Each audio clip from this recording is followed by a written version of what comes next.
కాదు.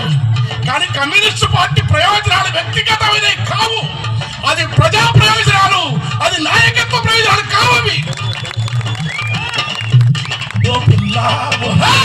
ఎందుకట్టి చిన్ని కొమ్మ చిట్టి గూడు పిట్ట బతుకే ఎంత హాయి, పిట్ట బతుకే ఎంత హాయి, పిట్ట బతుకే ఎంత హాయి.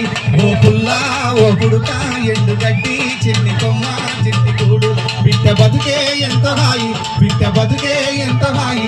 రామసిలుక రామసిలుక గోరు వంక పాల పిట్ట తీతువమ్మ పావురాయి నరుడు పెట్టిన పేర్లు తప్ప తమకు ఊరు పేరు లేదు.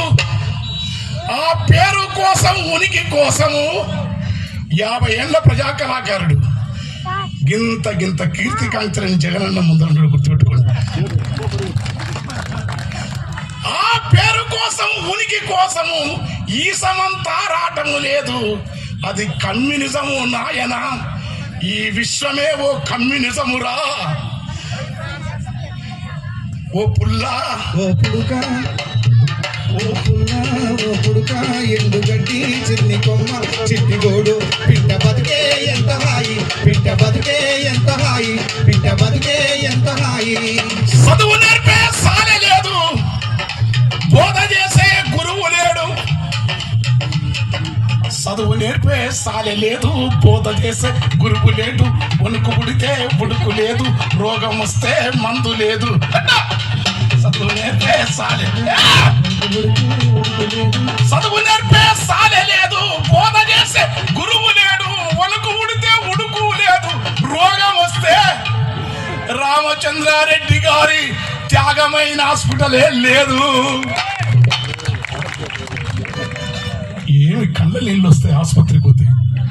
ఏం మహాత్ములు ఇవాళ మన వాస్తవిత్వ ఉద్యమాల పేరుతో, కులాల పేరుతో ఒక్కసారి సుందరయ్య గారి సర్వస్వం త్యాగం చేసిన ఆసుపత్రి కొండి. పేద ప్రజలకు అందే నాణ్యమైన వైద్యం భారతదేశంలోనే అరుదు, గుర్తుపెట్టుకోండి. అక్కడ డాక్టర్లను చూస్తే నా కళ్ళ వాళ్ళ కన్నీళ్ళు, నా కన్నీళ్లతో వాళ్ళ పాదాలు కడగాలంత భక్తి కలిగింది. చంద్ర రాజేశ్వరరావు గారు ఊరికొతే సమస్తం ప్రజలకు ఇచ్చేసి తన కుమారుడు మామూలు వ్యవసాయదారునిగా బతుకుతున్నాడు. మనం మాట్లాడతాం, ఆస్తిత్వ ఉద్యమాల పేరుతో బాధ్యతారహితమైన ప్రశ్నలేస్తాం. న్యాయం కావాల్సిందే. చదువు నేర్పే సాలే లేదు, బోధ చేసే గురువు లేడు. వణుకు పుడితే ఉడుకు లేదు, రోగం వస్తే మందు లేదు. అన్ని ఉన్నాయన్నా నరుడు ఆశ